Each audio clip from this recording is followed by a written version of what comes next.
Halo semuanya, selamat datang kembali di kelas Technopreneurship versi online untuk materi yang ke-11.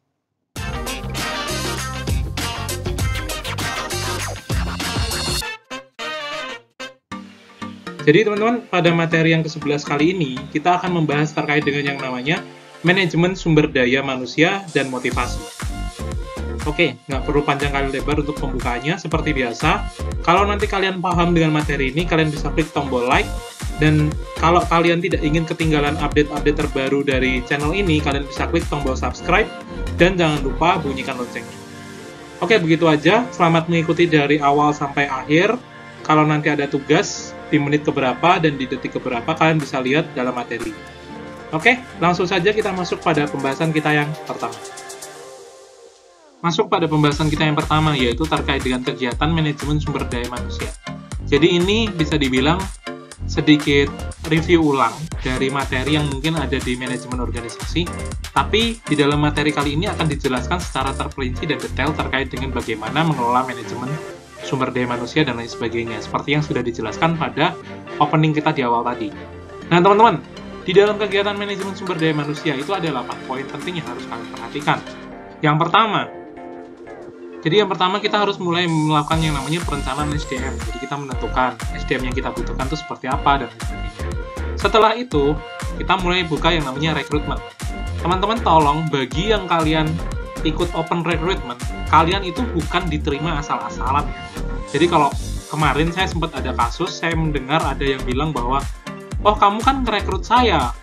Padahal, orang yang bilang kamu kan yang ngerekrut saya, dia adalah orang yang mendaftarkan diri. Jadi itu masuknya bukan rekrutmen, tapi dia yang masuk untuk mendaftarkan diri, teman-teman. Gitu. Dan orang tersebut juga harus sadar bahwa kalau dia mendaftarkan diri, berarti dia punya tanggung jawab kepada organisasi atau perusahaan tersebut yang dia daftarin, gitu. Jadi kayak, oh saya daftar di perusahaan A, ikut rekrutmen, itu namanya ikut rekrutmen. Kalau saya direkrut, itu beda cerita lagi, teman-teman. Saya diajak. Tapi kalau saya mendaftarkan diri dan saya diterima, itu berarti saya ikut proses rekrutmen dan lolos seleksi yang nanti akan ada di poin ketiga. Jadi tolong dibedakan ya teman-teman ya, antara kalian itu direkrut sama kalian itu ikut open recruitment, seperti itu. Jadi tolong di mindsetnya kalian harus pikir baik-baik, jangan asal ngomong. Kalau kedepannya nanti kalian ikut sebuah perusahaan, terus kalian tiba-tiba atau organisasi, kalian tiba-tiba ngomong kalau, loh kan kamu yang rekrut saya, bukan seperti itu. Tapi konteksnya adalah, kalau kalian ikut rekrutmen, berarti kalian itu ikut untuk mendaftarkan diri. Tapi kalau kalian direkrut, itu berarti kalian posisinya adalah diajak. Dan di situ berarti kalian dipercaya, seperti itu. Tapi kalau kalian ikut dalam sebuah rekrutmen kerja, itu berarti kalian itu mendaftarkan diri untuk join di perusahaan tersebut, gitu. Jadi tolong, kalau ada yang punya mindset seperti itu, kalian bisa diganti. Karena itu mindset yang salah dan keliru. Oke, setelah kalian di dalam proses open recruitment atau rekrutmen kerja ini, teman-teman, kalian masuk ke dalam tahapan yang namanya seleksi. Jadi kalian dicek, dilihat, apakah kalian layak dan pantas dalam perusahaan tersebut atau tidak. Kemudian kalau kalian nanti lolos dalam seleksi, kalian bisa masuk tahapan sosialisasi. Jadi kalian setelah lolos seleksi, kalian masuk ke dalam tahapan sosialisasi kerja, di mana kalian akan diberikan pembekalan dulu sebelum memasuki perusahaan tersebut. Mungkin nanti di dalam salah satu podcast saya, itu ada yang membahas terkait dengan prakerja. Jadi bisa dibilang, ketika kalian sudah mendaftar kerja, itu kalian sebelum benar-benar bekerja, kalian diberikan pelatihan seperti apa sih? Gitu. Itu ada sih di podcast One Little Step, kalau nggak salah, nanti ada di pertemuan beberapa gitu, ada. Yang saya membahas terkait dengan open recruitment itu, dan kenapa bisa dilakukan. Dan berapa lama sih jangkanya, seperti itu. Next. Setelah sosialisasi, biasanya kita akan masuk ke dalam tahapan pelatihan dan pengembangan, yang mana gunanya kita sebagai karyawan atau sebagai sumber daya manusia di dalam perusahaan atau di dalam organisasi, kita dilatih dan dikembangkan kemampuannya agar bisa menyesuaikan dengan kebutuhan di perusahaan atau organisasi tersebut. Gitu. Kemudian yang selanjutnya, setelah kita memberikan hasil kerja yang bagus, kita mulai akan mendapatkan yang namanya penilaian prestasi kerja. Jadi mungkin kita bisa diapresiasi dalam bentuk hadiah, dalam bentuk reward bonus, dan lain sebagainya seperti itu. Atas kinerja yang sudah kita lakukan selama kita bekerja di perusahaan atau organisasi tersebut. Kemudian, kalau nanti ada prestasi kerja itu diberikan apresiasi, biasanya tindak lanjutnya berupa apa? Bisa berupa promosi, kalau nanti kalian poinnya bagus. Kalau misal kalian ditransfer, berarti ada yang dipikirkan lagi di situ. Ada apa sebenarnya? Kemudian bisa di demosi, atau yang terakhir adalah di PHK. Tindak lanjut ini, kalian nanti bisa lihat di dalam tabel selanjutnya terkait dengan diagram dari penilaian kinerja. Kemudian yang selanjutnya, yang terakhir, setelah kalian ada tindak lanjut, kalian nanti ada yang namanya perencanaan pengembangan selanjutnya. Jadi kalau dirasa kalian kinerjanya bagus dan tidak ada masalah, kalian bisa masuk ke dalam tahapan ini, seperti itu. Oke? Yang selanjutnya kita akan masuk ke dalam diagram penilaian motivasi karyawan yang ada hubungannya dengan poin ketujuh, yaitu tindak lanjut, baik dari promosi, transfer, dan lain sebagainya. Oke, langsung kita masuk pada pembahasan selanjutnya. Masuk pada pembahasan kita yang selanjutnya, yaitu diagram penilaian motivasi karyawan. Nah, teman-teman, di dalam diagram ini sebenarnya sudah saya jelaskan juga di manajemen organisasi materi yang sebelumnya.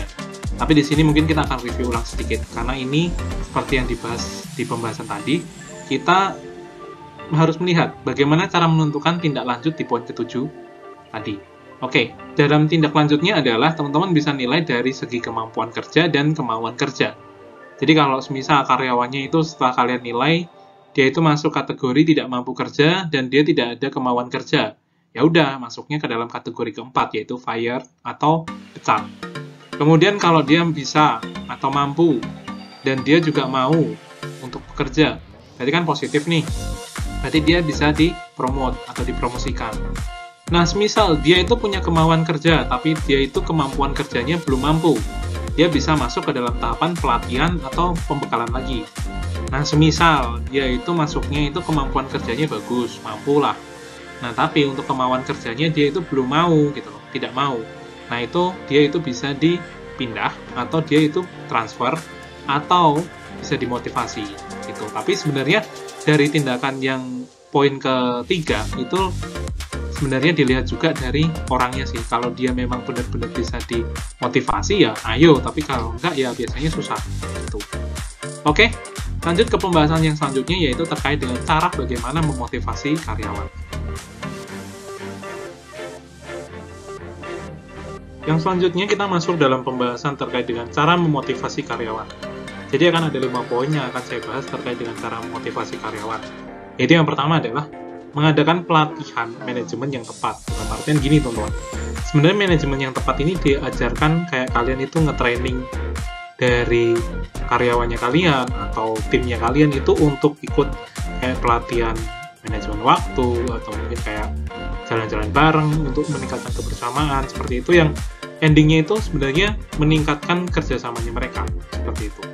Jadi kayak pelatihan manajemen yang tepat, kayak kita bisa memberikan hal-hal yang bisa menambahkan skillnya mereka dengan baik, seperti itu. Kemudian yang selanjutnya adalah memperhatikan penggajian dan upah.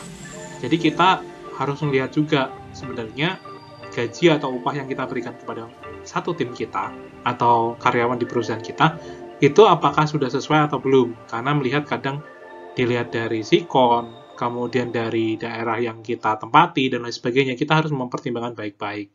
Jadi bukan sembarangan juga gitu. Kemudian yang selanjutnya adalah membangun komunikasi yang baik. Jadi jangan ada mindset as a CEO atau seorang perusahaan, seorang pemilik perusahaan. Kalian itu punya mindset di mana oke lah, karyawan, bos gitu. Enggak, tapi kalian harus bisa membangun sebuah komunikasi yang baik antara pemimpin dan juga tim. Jadi kalian bisa memposisikan seperti kalian tanya-tanya gimana pendapatnya, ini kinerjanya bulan ini kenapa gini dan sebagainya. Kayak tetap kalian jalin komunikasi. Tapi kalian tetap lihat juga apakah yang kalian ajak komunikasi itu karyawannya bener atau enggak. Karena gini teman-teman, kalau kalian kadang ngajak komunikasi orang dan orangnya itu keburu orang yang batu atau maaf kata, dalam artian keras kepala yang tidak bisa dikasih tahu dan seenaknya sendiri, ya udah, kalian mau mencoba membangun komunikasi yang baik kayak gimana nggak akan bisa. Yang endingnya malah ya kalian pemilihannya adalah, kalau saya ya tentunya antara dikeluarkan atau tetap kita latih lagi. Tapi kalau kita latih dan kita motivasi tidak bisa, ya mohon maaf, biasanya akan saya berhentikan seperti itu. Karena kita bingung juga mau ngajak komunikasi, kita minta feedback juga nggak ada kayak gitu. Itu cara memotivasi karyawan. Jadi tetap keep in touch dengan karyawan, dan keep in touch dalam artian kalian tetap ada hubungan yang baik ya teman-teman ya, antara masing-masing karyawan dengan kalian sendiri, seperti itu, as a leader maksudnya. Oke, yang selanjutnya adalah memperhatikan lingkungan kerja. Jadi kita lihat juga lingkungan kerja yang ada dengan karyawan kalian tuh lingkungannya tuh bagus atau enggak. Kalian lihat dulu. Oke, kalau ternyata ada 1-2 orang yang dia itu punya tindakan yang mempengaruhi satu sama lain yang kurang baik, nah itu kalian bisa mungkin melakukan tindakan memindahkan dia ke divisi yang lain dan lain sebagainya seperti itu. Tapi tetap kalian lihat dulu, dia itu membawa dampak yang positif atau tidak di dalam lingkungan kerja yang ada. Karena kadang kan ada 1-2 orang yang sudah nyaman dengan comfort zone-nya yang sebelumnya. Nah itu susah teman-teman kadang dikasih tahu kayak gitu. Tapi biasanya kita telaah lagi, itu sebabnya apa? Apakah mereka ini teman baik atau bagaimana dan sebagainya, kita tetap lihat. Itu yang nanti kalau kita tahu duduk permasalahan atau solusinya gimana, kita bisa mempertahankan maybe comfort zone-nya, atau mungkin kita bisa meningkatkan ke hal yang lebih positif lagi kayak gitu, dengan membuat lingkungan yang baru tapi dengan orang-orang yang bisa bekerja sama atau bisa beradaptasi dengan satu sama lain, seperti itu. Yang selanjutnya adalah menghargai dan memperhatikan karyawan. Menghargai dan memperhatikan karyawan di sini maksudnya adalah kalian tetap melihat karyawannya udah kerja maksimal nih, ya udah kalian kasih bonus. Karena apa ya? Kerja maksimal pasti menguntungkan perusahaan dong. Perusahaan dapat keuntungan baik dari segi profit dan benefit, dan kalian sendiri juga sudah membantu mereka untuk mereka menjadi lebih baik lagi as a karyawan kayak gitu. Oke? Itu adalah beberapa poin terkait dengan cara memotivasi karyawan. Lanjut kepada pembahasan kita yang selanjutnya.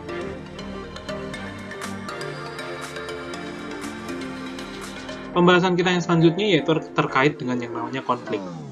Jadi, dalam sebuah tim, itu tidak menutup kemungkinan akan muncul sebuah konflik.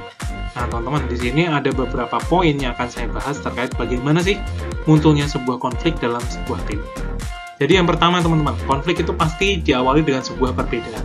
Perbedaan apa? Perbedaan persepsi. Jadi cara pandang pikirnya itu berbeda, atau saling bisa dibilang tuh benar-benar tidak sejalan. Nah itu yang susah teman-teman. Orang kadang punya mindsetnya, oh aku pengen jalan A, kamu jalan B, dan sebagainya. Nggak bisa seperti itu. As a team, jadi sebuah satu kesatuan tim teman-teman, kalian itu harus bisa bekerja sama dengan baik dan bukan asal-asalan. Dan saya sering menekankan kepada beberapa leader atau beberapa CEO, saya sering menekankan bahwa kalau kamu ngerekrut orang, jangan sembarangan. Jangan mentang-mentang kamu ngelihat dia itu, oh kinerjanya bagus, kata si A. Oh kayaknya dia bagus pak dari ini. Oh kayaknya dia bagus bu dari ini, dan sebagainya. Karena saya sering dengar di kantor saya, itu ibu saya sering dikasih omongan kayak gitu, oh dia itu bagus bu kinerjanya gini. Tapi setelah dilihat ya zong. Kalau nggak, saya kadang dikasih tahu sama 1-2 mahasiswa itu kayak, oh iya pak dia itu kinerjanya bagus gini. Setelah dilihat zong juga kayak gitu. Jadi saya kayak, oh tidak bisa sembarangan. Kalian as a team tetap harus melihat kalau muncul perbedaan persepsi, kalau bisa diluruskan, tapi kalau tidak bisa, ya mohon maaf, kalian as a team tidak akan pernah bisa jalan. Jadi konflik itu biasanya muncul dari satu hal sepele, yaitu perbedaan persepsi. Bisa muncul dari apa juga? Dari ketidakharmonisan pikiran atau tidak harmonisan pemikiran. Jadi kayak kalian mikirnya kayak, wah ini nggak bener nih, gini, tapi itu selalu necting gitu loh teman-teman. Kemudian selanjutnya egoisme. Egoisme di sini kalian itu kayak tidak peduli dengan omongan atau masukan orang lain. Ya memang bagus, tapi di satu sisi masukan dan omongan orang lain ini adalah masukan omongan yang positif, yang bisa membawa dampak yang sebenarnya bisa bermanfaat buat perusahaan atau organisasi kita. Tapi kalian kayak, wah peduli amat lah dan lain sebagainya, kayak pentingin ke diri kalian sendiri gitu teman-teman. Itu nggak bisa. Itu pasti muncul konflik. Dan egoisme satu sama lain di dalam sebuah tim itu juga bisa memicu kehancuran atau bisa memicu sebuah konflik, karena satu dan masing-masing orang itu berbeda banget egonya itu sendiri-sendiri. Maka dari itu kalau membentuk sebuah tim harus tetap ingat egonya harus dikesampingkan dulu. Kemudian persaingan ini dalam artian kalian itu satu sama lain di dalam tim itu kayak pengen terlihat menonjol, di depan bos atau di depan orang kliennya kalian dan lain sebagainya, itu bisa memicu konflik juga. Memicu konfliknya adalah kalian nanti bisa kayak saling, bisa dibilang ya, sorry teman-teman ya, saling tusuk dari belakang, dalam artian kayak, oh nggak bisa nih, dia maju duluan, harus saya, gini. Yang endingnya, timnya kalian akan jadi saling tusuk dan endingnya nggak akan bisa bekerja dengan baik. Karena tidak ada yang namanya kompetisi dengan baik, karena kompetisinya kalian lebih ke arah pengen menonjol gitu. Kalau persaingan dalam segi positif biasanya masih bisa kerjasama, tapi kalau persaingannya secara individu atau kayak kalian pengen menonjol satu sama lain, ya mohon maaf teman-teman, itu biasanya akan susah maju sebagai sebuah tim. Kemudian yang selanjutnya adalah situasi dan kondisi yang mendukung konflik.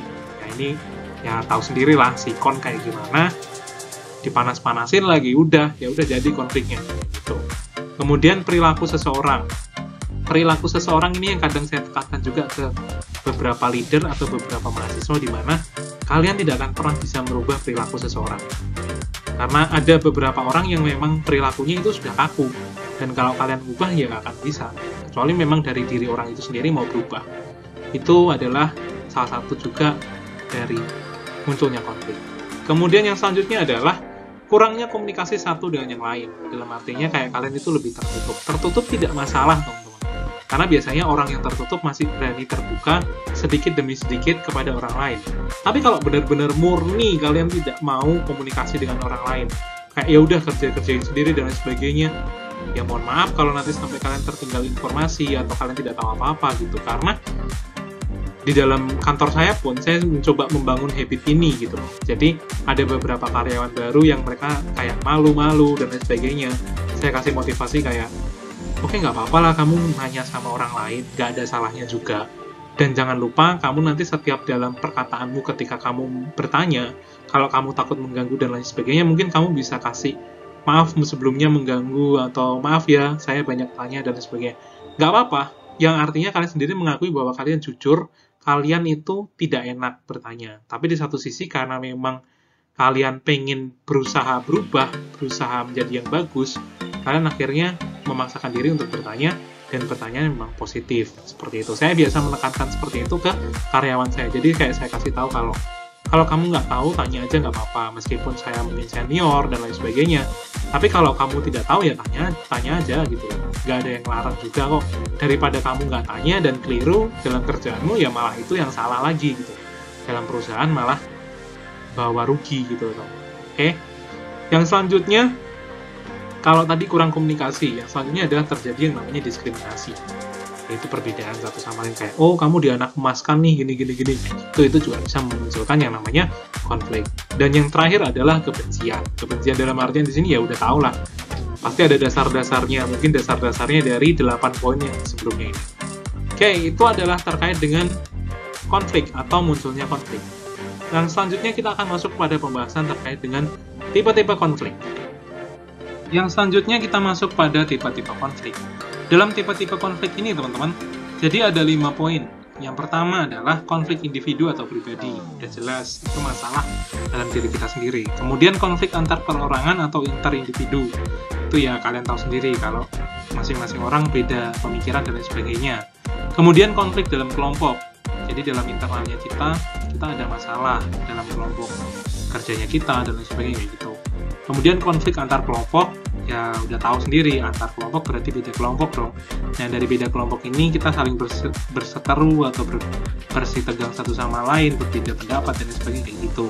Dan yang terakhir adalah konflik interorganisasi. Contohnya mungkin kayak kalian dalam suatu kelompok sekolah ya, semisal ya teman-teman ya. Jadi kalian ada perkelahian dan sebagainya, itu masuknya kalau dalam konflik interorganisasi seperti itu. Oke? Itu adalah terkait dengan tipe-tipe konflik. Yang selanjutnya kita akan masuk pada yang namanya teknik penyelesaian konflik. Oke, jadi masuk pada pembahasan kita yang selanjutnya, yaitu adalah teknik penyelesaian konflik.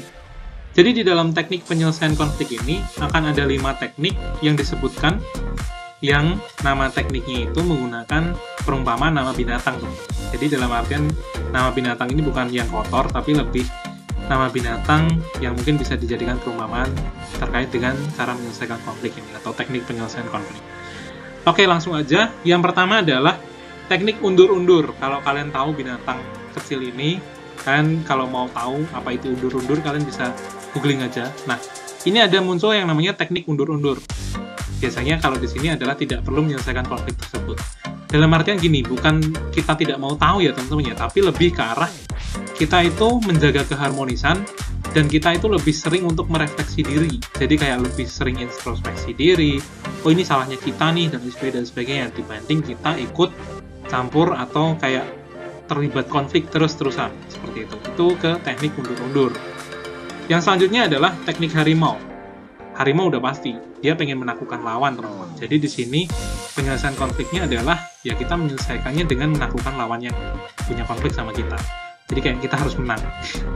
Memang kasar, tapi dalam artian teknik ini lebih ke arah pengen menyelesaikan konflik dengan cepat sih, menurut saya. Kemudian yang selanjutnya adalah teknik beruang. Teknik beruang di sini dia itu teknik yang menjaga keharmonisan. Mirip seperti teknik undur-undur, tapi dia menyelesaikannya dengan lebih baik lagi. Jadi, kalau undur-undur kan dia lebih ke arah introspeksi sendiri nih. Kalau harimau kan dia yang penting dia bisa memenangkan konflik tersebut. Kalau beruang, dia itu kayak lebih adil, lebih tenang, kayak gitu. Yang penting harmonis lah, dan tidak pengen ada konflik. Kemudian yang selanjutnya adalah teknik cendrawasih. Jadi di sini dia itu menciptakan komitmen dan kesepakatan untuk menyelesaikan konflik yang muncul. Jadi tidak sembarangan, karena dia dengan teknik ini, dia menciptakan sebuah komitmen dan kesepakatan dulu, agar konflik itu tidak terjadi lagi suatu saat nanti. Kalau misal terjadi lagi, ya kita harus bikin komitmen sama kesepakatan. Kita mau bawa kemana nih konflik ini, kayak gitu, bukan sembarangan. Dan yang terakhir adalah teknik burung gelatik, yang dimana teknik ini adalah mencari solusi untuk jangka panjang. Jadi bukan kayak, oke, selesai, timbul konflik lagi, selesai, timbul konflik lagi, enggak. Dia sekali nyari solusi, bisa dipertahankan untuk nanti sampai ke depannya. Seperti itu. Itu adalah teknik burung gelatik. Nah, teman-teman, tugasnya untuk kalian adalah, ini tugas individu ya teman-teman ya. Jadi untuk tugas individu ini adalah, dari kelima teknik ini, diri kalian kalau menyelesaikan sebuah konflik, kalian itu lebih ke teknik yang mana? Undur-undur kah, harimau, beruang, cendrawasih, atau burung gelatik? Kalau jujur, saya pasti milih burung gelatik. Tapi kalau memang saya sudah terbawa emosi, atau mungkin kayak panas ya teman-teman ya, kayak udah panas nih, susah nih, pasti saya pakai teknik harimau. Cuman di sepanjang perjalanan pekerjaan saya sampai sekarang sebagai leader dalam tim saya itu pasti jalannya kalau nggak cendrawasih burung gelatik. Karena saya mikirnya, ini kalau saya baca dari sini ya teman-teman ya, bukan dari awal saya mikir, oh saya cendrawasih burung gelatik. Nggak, saya baca di sini dan saya merasa, oh kayaknya saya cocok ke sini. Kenapa saya nggak cocok ke beruang? Saya nggak pernah yang kayak benar-benar pengen harmonis, karena kadang muncul konflik. Saya bisa yang benar-benar pengen menaklukkan, atau kadang saya ingin menciptakan komitmen atau kesepakatan bersama. Kalau enggak, saya sekali nyari komitmen, nyari solusi itu untuk yang nanti bisa digunakan sampai jarak panjang gitu. Dan saya juga bukan tipe yang teknik undur-undur, karena kalau saya teknik undur-undur biasanya lebih untuk introspeksi sendiri, dan itu saya pakai momen-momen rohani sih teman-teman. Gitu, saya nggak pernah bawa ke dunia kerja, saya bawanya ke momen-momen rohani. Oke, itu adalah terkait dengan teknik penyelesaian konflik. Kalau dari kalian, kira-kira dari kelima teknik ini, kalian ada di teknik yang mana? Dan jelaskan alasannya. Itu untuk soal yang pertama ya teman-teman ya. Gitu, langsung kita lanjut ke pembahasan yang selanjutnya. Dan pembahasan kita yang terakhir masuk pada pembahasan N, teman-teman. Terima kasih sudah mengikuti dari awal, pertengahan sampai pada akhirnya. Seperti biasa, ada satu titipan poin lagi tugas. Jadi tadi sebelumnya mungkin sudah di materi ini sudah saya jelaskan dari awal sampai akhir ya teman-teman ya. Kalau akan ada tugas, nah ini tugasnya saya kasih juga di belakang-belakangan. Jadi tugas yang selanjutnya, soal yang selanjutnya adalah, tadi kan saya jelaskan terkait dengan cara memotivasi karyawan.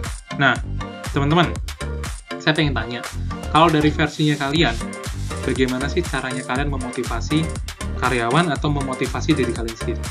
Coba jelaskan bagaimana cara memotivasi diri kalian sendiri dan bagaimana cara kalian untuk memotivasi karyawan atau tim kalian dalam startup, dalam sebuah startup yang mungkin akan kalian jalankan suatu saat nanti. Jelaskan dan nanti dikumpul jadi satu dengan pertanyaan yang sebelum-sebelumnya ya teman-teman ya. Kan tadi ada beberapa pertanyaan juga di bahasan sebelum-sebelumnya. Gitu aja. Itu untuk tambahan soalnya. Oke. Terima kasih teman-teman sekali lagi. Sampai ketemu di next pertemuan dan selamat melanjutkan aktivitas.